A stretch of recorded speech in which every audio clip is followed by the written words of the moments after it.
With that, I invite Foreign Secretary to give his opening remarks. Sir.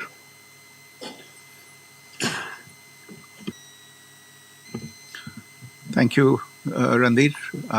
Good afternoon, or rather, good evening now. Thank you all for being here. As you all know, the President of the Russian Federation, His Excellency Mr. Vladimir Putin, is currently on a state visit to India for the 23rd annual summit between India and Russia. He is accompanied by a high-powered delegation comprising several senior ministers and officials of the Russian Federation, and also a very large business delegation. You would also be aware that this year we are celebrating the 25th anniversary of the Declaration on Strategic Partnership between India and Russia, which was established coincidentally during the first state visit of President Vladimir Putin to India in October of the year 2000. And in 2010, 15 years ago, the relationship was elevated to the status of a special and privileged strategic partnership. In that sense, this visit on the 25th anniversary of the declaration of the strategic partnership is indeed a very special visit.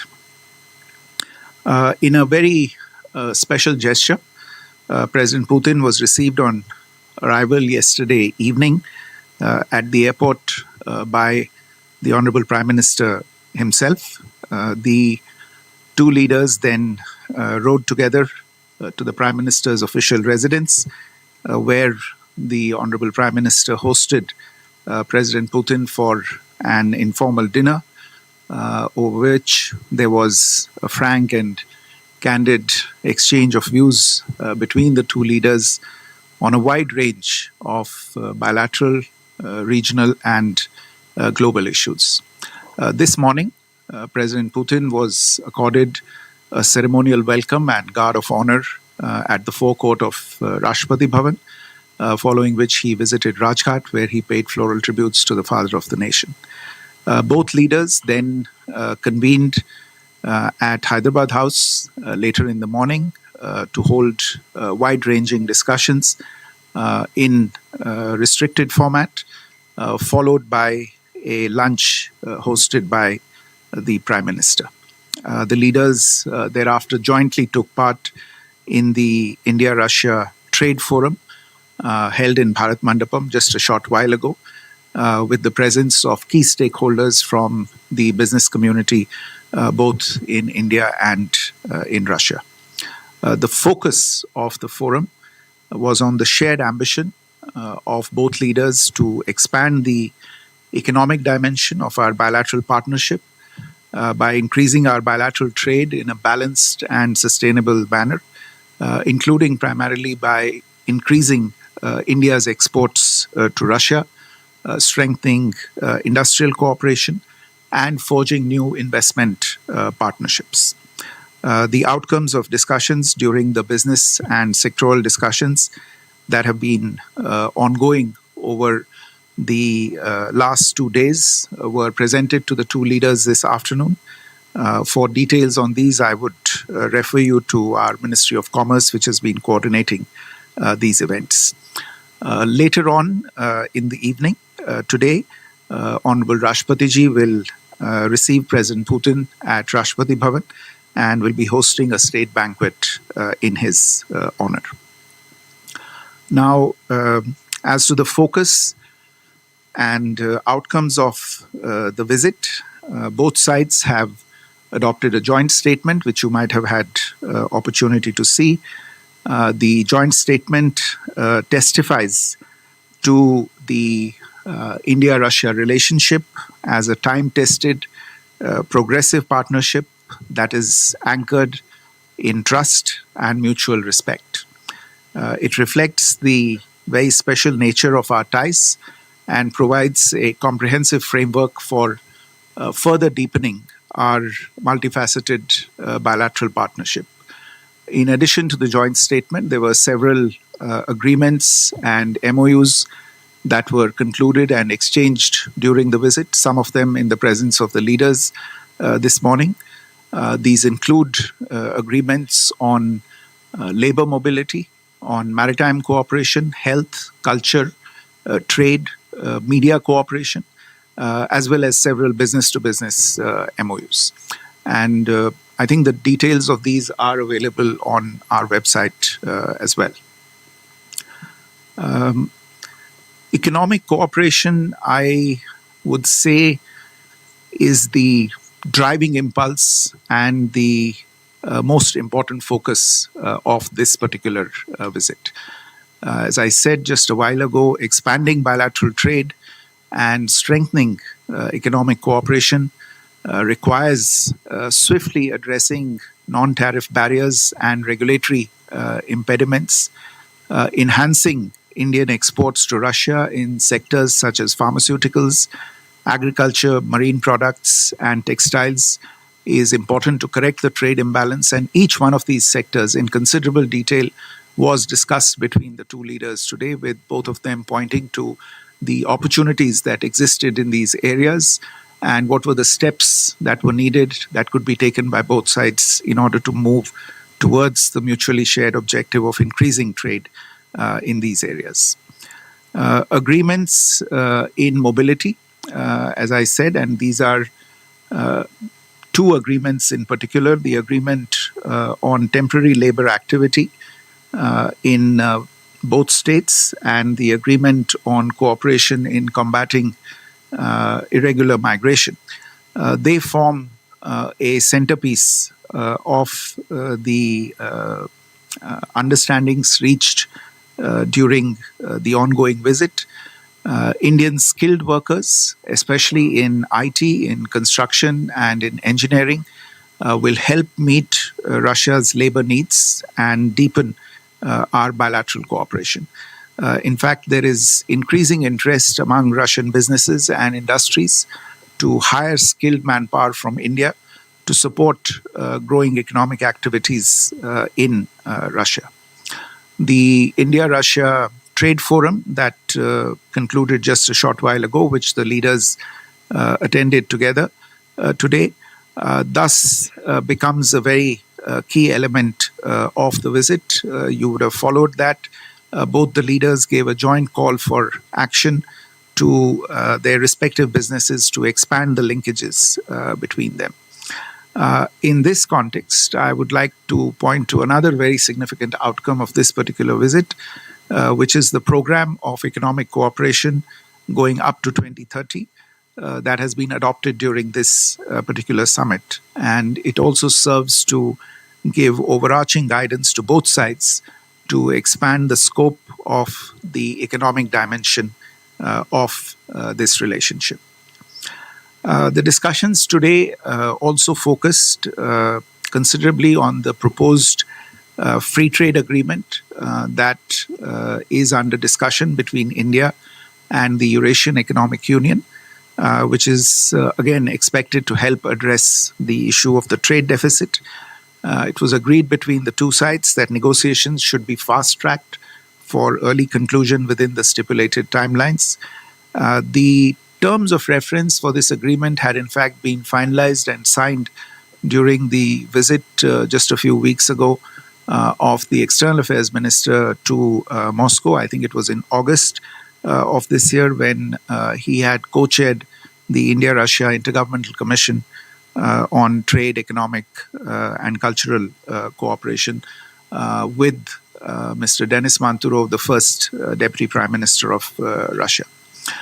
During the current visit, both sides also underscored the importance of expediting the discussions and the negotiations on the bilateral investment treaty, which again will help energize investments in both directions. In addition to this, connectivity initiatives were also discussed, including the International North-South Transport Corridor, the Eastern Maritime Corridor, the Chennai-Vladivostok route, and also cooperation along the northern sea route. These corridors, again, are expected to energize economic linkages, reduce transit times, and expand our trade access across Eurasia and beyond. India-Russia defense and military technical cooperation remains robust. Russia also continues to support India's Make in India initiative in this domain, including through joint production and technology transfer. This is also an area that was discussed between the two leaders.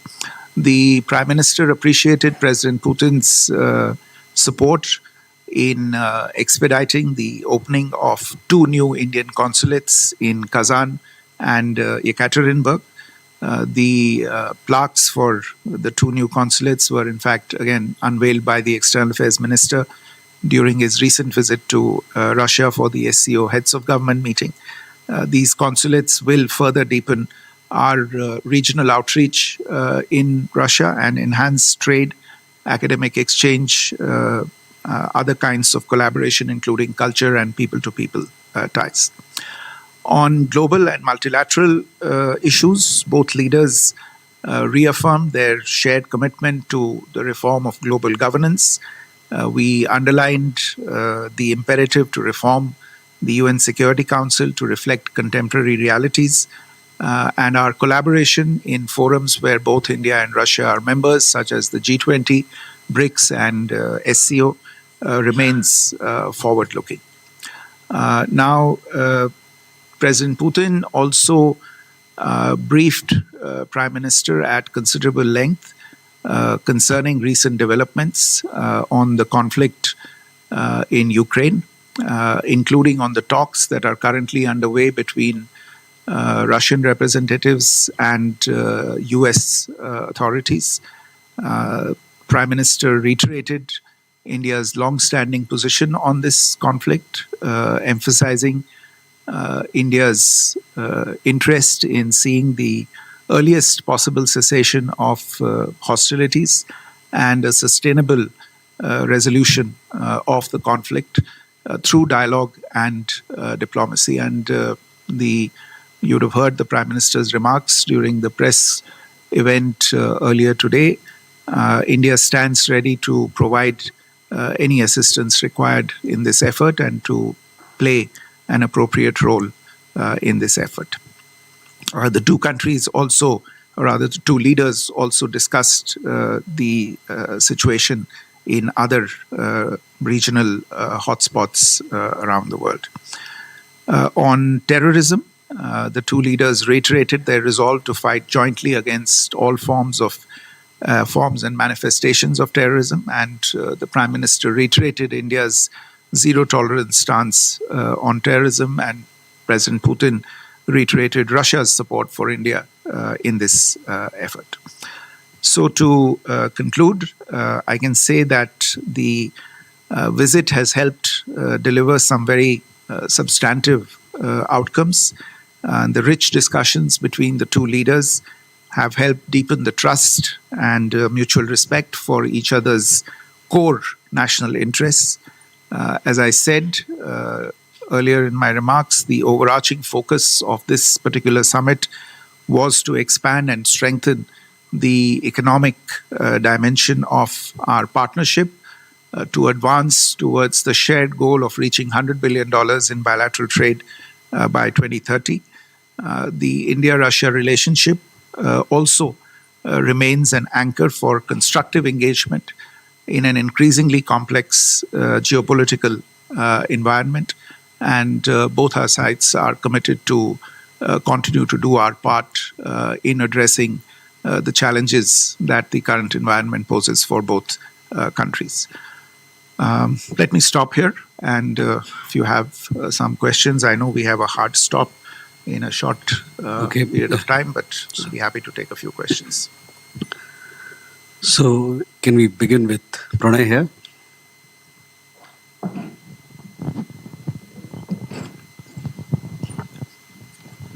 Foreign Secretary, this is Pranay Upadhyay from India Today Aaj Tak.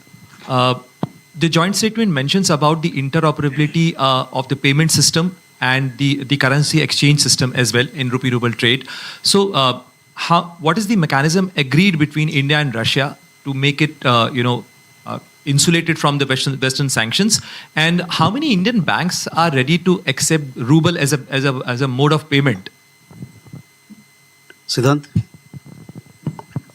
Hi, sir. So my question is, geopolitical message by both Russia and India in terms of economics at a time when their countries engaging in protectionist policies? And my second question is, we have extended the visa facility, the 30-day e-visa facility for tourists, Russian tourists. Have they also extended similar facility for the Indian tourists? Keshav?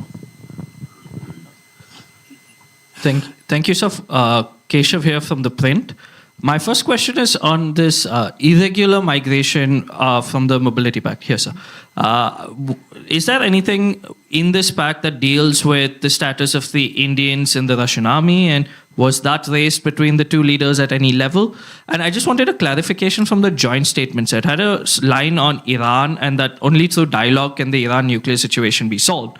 And we saw that India joined the joint statement of the SCO condemning the strikes earlier in June on Iran. Does this signal a sort of change from the original positioning that India took in June when the strikes were taken on the Iranian nuclear facility, as India has deepened its ties with SCO and Russia in the last few months? I just wanted to check on that. Thank you. Madhu? Sir, जैसा कि joint statement में हमने देखा कि terrorism को special mention दिया गया है मधुरेंद्र न्यूज़ नेशन से, और साथ ही स्टेटमेंट के दौरान भी प्रधानमंत्री ने मेंशन किया ऑपरेशन सिंदूर जैसा कि अभी भी ऑन है। तो क्या दोनों राष्ट्राध्यक्षों ने इस बारे में बातचीत की कि कैसे आगे टेररिज्म को टैकल करना है, उसको लेकर क्या ज्वाइंट बातचीत हुई? क्योंकि पहलगाम हमले का जिक्र तो प्रधानमंत्री ने किया, लेकिन उसके ठीक बाद दिल्ली में भी ब्लास्ट हुआ, वो भी एक बड़ा आतंकी हमला था जिसमें काफ़ी लोग मारे गए। तो क्या दिल्ली ब्लास्ट को लेकर भी कोई जिक्र हुआ? Kalol? Kalur from the Hindu, sir. The Prime Minister referred to Bharat-Rus Mitrata एक ध्रुव तारे की तरह बनी रही है. Would you please elaborate on what is exactly the meaning of, could you please expand on the meaning of Dhruv Tara in this context? I mean, is it really equivalent to Pole Star, or is there a strategic dimension to it that is actually here in this statement? So we can take these questions.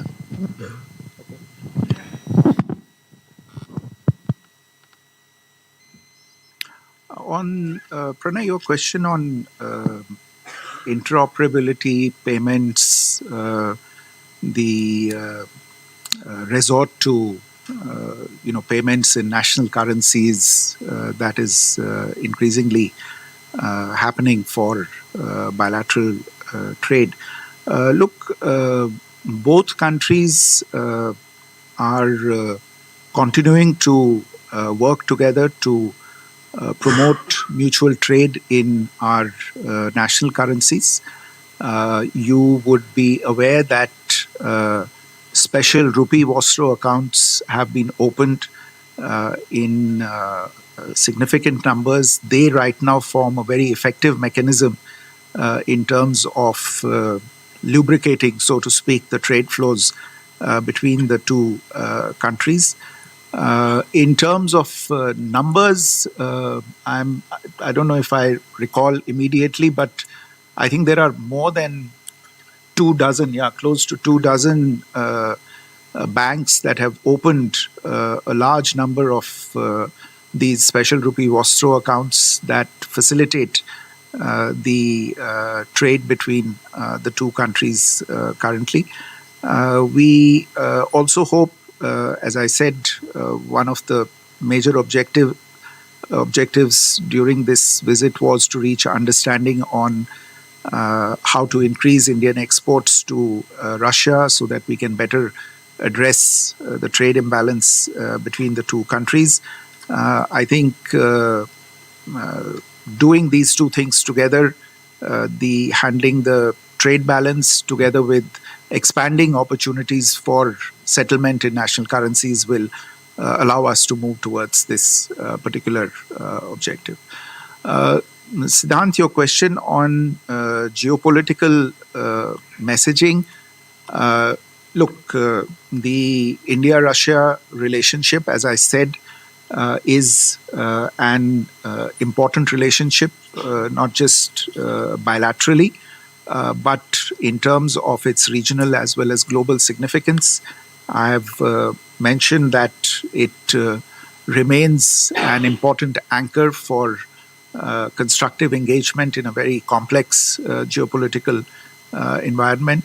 This particular visit, as I said, its focus was on economic issues, on further building the industrial partnership, the investment partnership between the two countries. These are issues that have actually risen to the fore in current times. If you look around the globe, supply chains are under stress, trade relationships are under stress, investment is becoming more and more unpredictable. And therefore, in this environment, for our two countries to focus on these issues, that is a message in itself. On the visa facility, we have made these announcements at the present moment in order to promote Russian tourism into India. You would have probably seen the details. We have offered a 30-day e-tourist visa on gratis basis. This is on the basis of reciprocity. And we have also, I think, for the first time, started to look at group tourist visas, and that is also being done with Russia for the first time on a gratis basis. On the question related to whether the mobility agreement has something to do with the unfortunate issue of Indian citizens being caught up in the conflict in Ukraine by way of recruitment into the Russian army. This particular agreement doesn't have specific reference to that.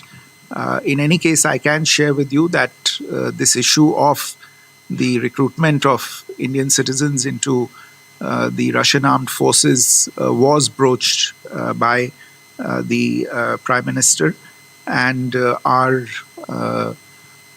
concerted efforts continue on a regular basis to secure the early release of Indian citizens from the Russian army. I would just take this opportunity to reiterate once again that our citizens should avoid very, very carefully any offers to join the Russian armed forces. We are seeing several cases of people stranded there and appealing to be rescued and brought out from there. And as I said, we are actively engaged in that effort. On the issue of the reference to Iran and no, I mean, the short answer to your question is that there is no fundamental change in our position on this particular issue.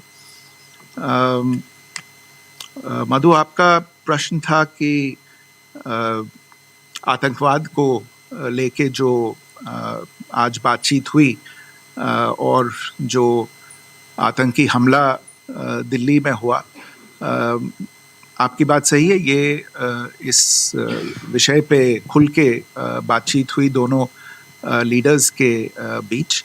प्रधानमंत्री जी ने आज आपने देखा होगा, अपने press के वक्तव्य में भी उन्होंने पहलगाम में जो आतंकी हमला हुआ था उसका वर्णन किया और ये भी कहा कि पिछले साल रूस में मॉस्को में क्रोकस हॉल में जो एक आतंकी हमला हुआ था, इन सभी हमलों की जड़ एक है, एक जगह है और हमें मिलकर इस खतरे का सामना करना होगा।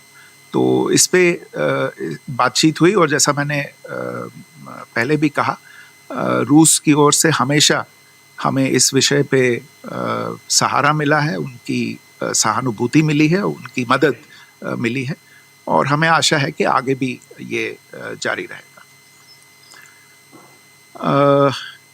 Kalol, I think partly, the answer to your question is in the translation of Dhruv Tara. But really, seriously speaking, the fact is that what the Prime Minister was trying to convey was to underline the sustained and long-term significance of this relationship. That this relationship is a constant, and it has been there over a period of time. It has been a time-tested relationship. There have been several crises along the way, but they have not affected the fundamentals of this relationship. And the fact that today we are, in a sense, also observing the 25th anniversary of the strategic partnership, it's come a long way. There has been progress in multiple areas. So, in a sense, the sustainability, the certainty of this relationship, I think this is what the intention was in the use of that term by the Prime Minister. Thank you. So we go Rajesh.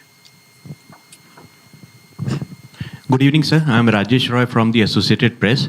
Wanted to ask if the Russians conveyed their position on the recent US sanction on two of Moscow's biggest oil producers, Rosneft and Lukoil, which is an attempt by them to force countries like India to cut down on imports. Secondly, did the Indian side seek expeditious delivery of S-400, the remaining two squadrons of the air defense system? Any exploration for purchase of additional units, upgrading Su-30 fleet, and purchase of advanced fighter jets like Su-57? Shruti. Thank you, sir. Shruti Ranjan from Bloomberg. Foreign Secretary, if you could give us an understanding whether there was any discussion on oil and whether India and Russia, what they do about the oil trade. And secondly, in the joint statement, we see an elaborate mention of the nuclear power plants in both sides discussing a second site. If you could elaborate on that, sir. Akhilesh.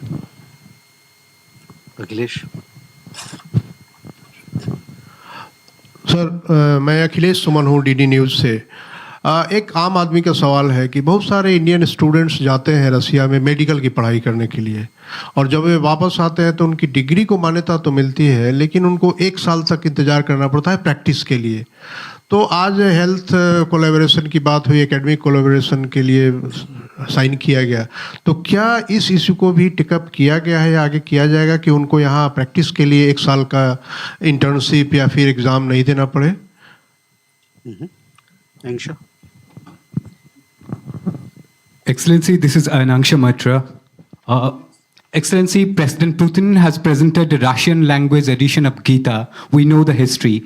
And is there any discussion on Russian community in Mayapur in West Bengal? There's a big habitat, in fact, which hosts largest number of Russian community in West Bengal's Nadia district in Mayapur. Is there any discussion on them, as well as any discussion on Rupur nuclear plant in Bangladesh? Thank you. Okay. Sumita. So this is Sumita from ET Now. I have a follow-up question to what Sudhi asked, essentially about the energy security. And the Prime Minister stated that this is an essential pillar of the partnership. President Putin stated that we are ready to continue uninterrupted shipments. But can you elaborate on the agreements that were reached as far as the energy security spectrum is concerned? And secondly, on your point about addressing the trade imbalance and the fact that this visit was essentially focused on economic issues, is there a near-term guidance? You spoke about a long-term guidance, but was there any near-term guidance that was given? Sir.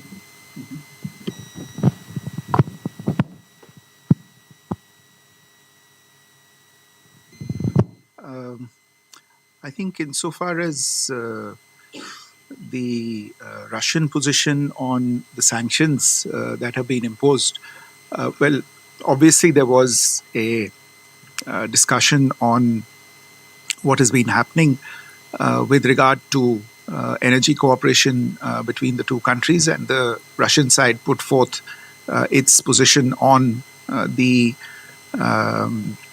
measures that have been taken by a number of countries.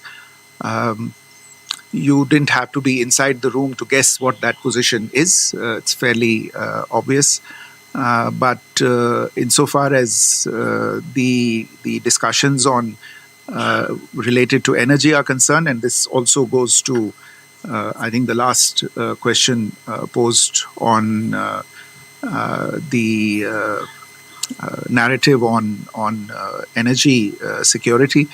We have been fairly clear in terms of communicating that as a significant importer of energy, our priority is to ensure that 1.4 billion people in India have their energy needs secured.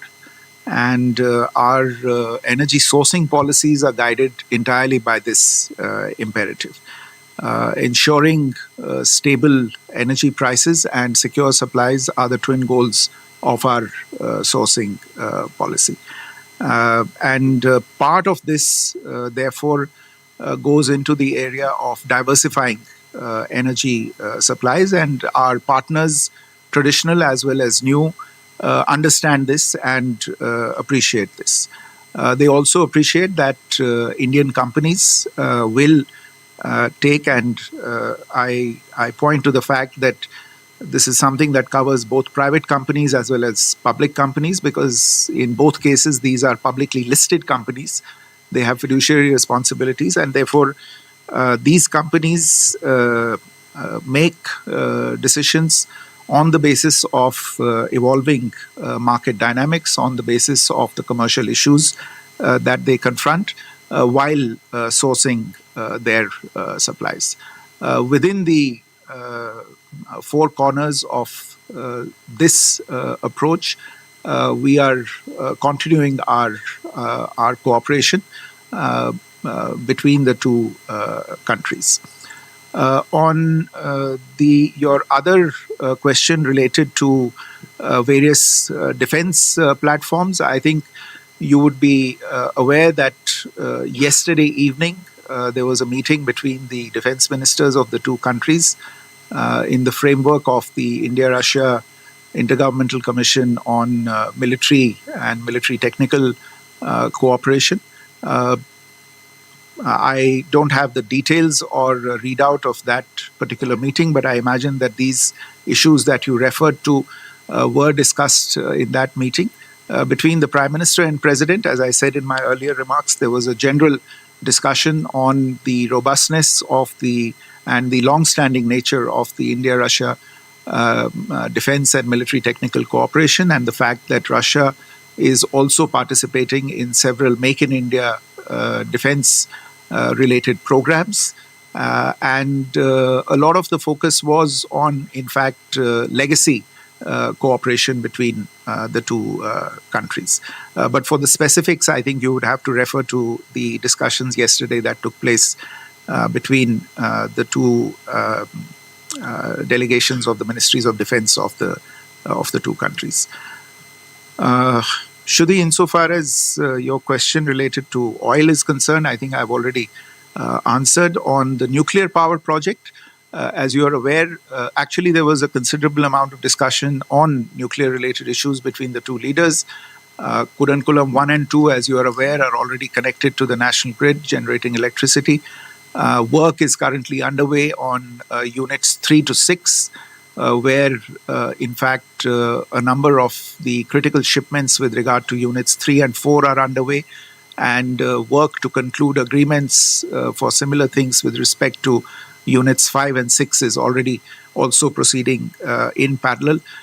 When it comes to the second site, this is an issue that has been under discussion between the two countries for some time now. As you are aware, selection of a site for a nuclear power plant is an elaborate and complicated exercise, has to take into account various factors related to siting, including environmental and other related factors. These are all under consideration of the concerned authorities in the Department of Atomic Energy. We'll update you whenever there is a further development with regard to this.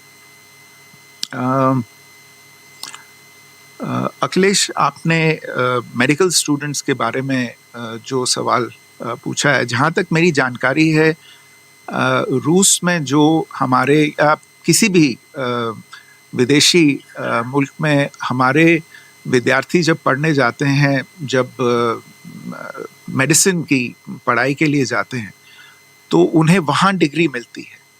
लेकिन भारत में as a medical professional practice करने से पहले उन्हें एक इम्तिहान पास करना होता है, जिसे FMGE कहते हैं, फॉरेन मेडिकल ग्रेजुएट्स एग्जामिनेशन. और नेशनल मेडिकल काउंसिल NMC जो है भारत की, ये इस इम्तिहान को, इस परीक्षा को कंडक्ट करती है. और ये हमारी रिक्वायरमेंट है, ये भारत की रेगुलेटरी रिक्वायरमेंट है कि बाहर से जो लोग पढ़ के आएँ, उनके लिए एक हमारे रेगुलेटरी स्टैंडर्ड्स को ये स्टूडेंट्स मीट कर सकें, उसके लिए इम्तिहान ज़रूरी है. इसका रूस के साथ कोई लेना देना नहीं है, क्योंकि ये सभी देशों के लिए है. किसी भी देश में बाहर से कोई विद्यार्थी पढ़ के आए, मेडिसिन की पढ़ाई करके आए, उसको वापस आके ये इम्तिहान देना ही होगा. तो इसमें ऐसी कोई स्पेसिफिकली रूस को लेके, उनसे लेके कोई प्रोविजन नहीं है. I really don't have anything on this issue related to the Russian community in West Bengal. Actually, I've learned something today. I wasn't aware that there was one. Okay, but no, this did not come up in the discussions today. But I'm sure that the ambassador will probably look into it in much greater detail and probably see where we have. You asked about Rupur. There is ongoing collaboration on Rupur. Work is continuing on that, and we remain in touch with both our partners in Russia as well as in Bangladesh on taking forward the work that needs to be done on this. And finally, Sumita, I think the energy security part I answered, but on trade imbalance, insofar as the near term is concerned, I think it might interest you to know that in the recent past, as a response to the stresses that we have faced on several other fronts, we have, of course, engaged with various partners on looking for new markets, new consumers, etc. We have done the same with Russia, and in fact, in a very positive and I would say gratifying development, there are several sectors primarily related to fisheries, if I'm not in the maritime marine products, and agricultural and horticultural products that we have seen new markets being developed. There was a reference to this fact today that there was uptake of Indian exports in a very short period of time in terms of the requests being made and the orders being placed and the exports actually being realized.